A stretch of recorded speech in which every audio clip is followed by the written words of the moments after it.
Yes, thank you very much for that. I appreciate it. I'm working on it. As you can see, I'm not perfect, but call this the deep fryer.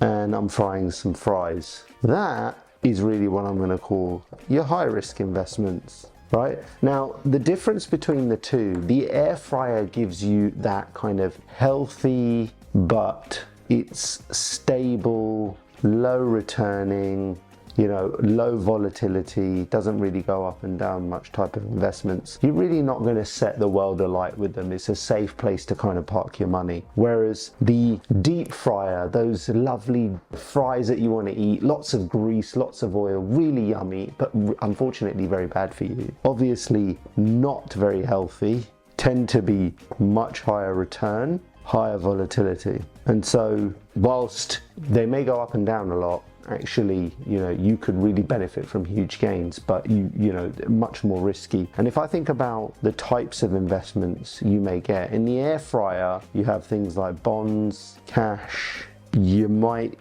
do real estate in here depending on what type of real estate it is. Whereas in the deep fryer, we're talking about things like equities or stocks and things like crypto. Right, so those are the main differences between the air fryer and the deep fryer. So air fryer, think low risk, stable, never going to set the world alight, but very steady. The deep fryer, unhealthy but highly indulgent, really yummy, but high return, higher volatility, think equities, stocks, crypto. So every investor will have their own tolerance as to what they can accept. And that's really, the way to think about that is we all have our own recipes for different foods that we like and what we enjoy. So the question really is, well, where do I invest my money? How do I do it? Now, I always think a really good way is to have a mix of both. So the way to think about it is maybe one day you want a broccoli, lovely vegetables, air fried.